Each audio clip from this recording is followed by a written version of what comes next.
Ukraynanın uzaq mənzilli pilotsuz uçuş aparatları cəbhə xəttindən təxminən 2000 kilometr məsafədə yerləşən Tümen neft emalı zavoduna zərbə endirib.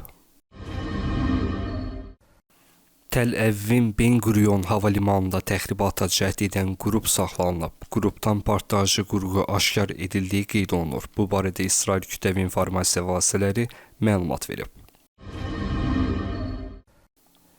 Rusiya, Amerika hərbi obyektlərinin peyk görüntülərini İranla paylaşır. Bu sözləri Ukrayna prezidenti Vladimir Zelenski deyib. Rusiyanın İran rejiminə yeni yardımı ilə bağlı əlimizdə olan məlumatları tərəfdaşlarımızla bölüşmək üçün kəşfiyyata göstəriş verəcəm. İyulun əvvəlindən bəri Rusiyanın Fars körfəzi dövlətlərinin və orada yerləşən Amerika hərbi obyektlərinin aktiv peyk görüntülərini qeyd edirik. Bu görüntülər sonradan İrana çatır. Bundan əlavə, zərərin qiymətləndirilməsi üçün Rusiya obyektlərinin görüntüləri ilə İranın həm İran hücumlarından əvvəl, həm də sonraki zərbələri arasında aydın bir əlaqə var.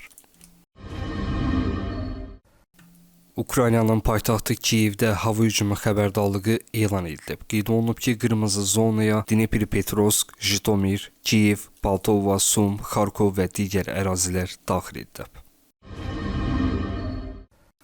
İsrail ordusu Livanın cənubunda Hizbullahın fəaliyyət göstərdiyi Bəraşit, Məcdər Zun və Əl-Mənsuri kəndlərinə artilleriya zərbəsi endirib. Qeyd olunub ki, İsrail qüvvələri əlavə olaraq Bint Cibeyil və Hattata şəhərlərində təmizlik işləri aparıb, minalar yerləşdirib və sonra bir neçə evi partladıb.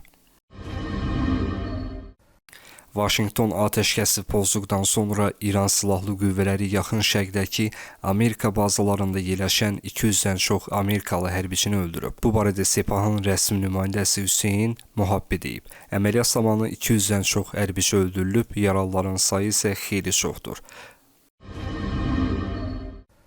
Ukrayna silahlı qüvvələri Xəzər dənizində İranın ticarət gəmisinə hücum edib. 1000 nəfər ölüb, 2 nəfər isə yaralanıb. Bu barədə İran Xarici İşlər Nazirliyinin məlumatında deyilir.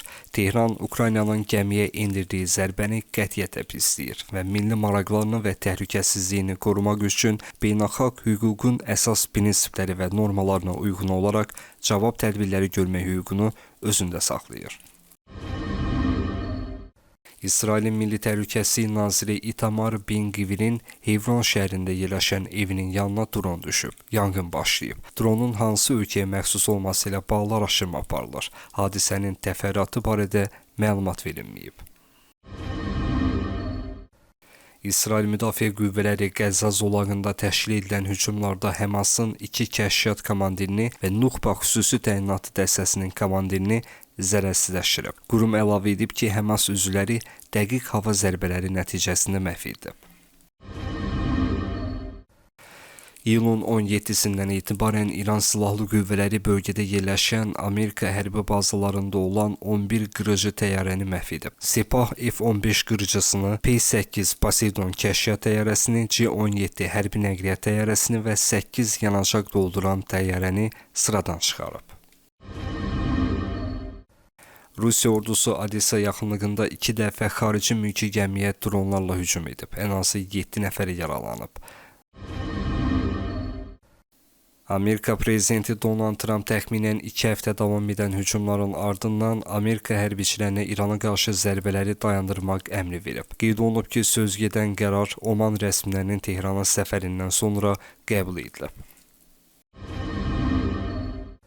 Benzinin ixracına qoyulan qadağa bu ilin sonunadək uzadılacaq. Bu sözləri Rusiya Baş nazirinin müavini Aleksandr Novak deyib. Qeyd edək ki, hazırda benzinin Rusiyadan ixracına qadağa iyulun 31-nədək qüvvədədir.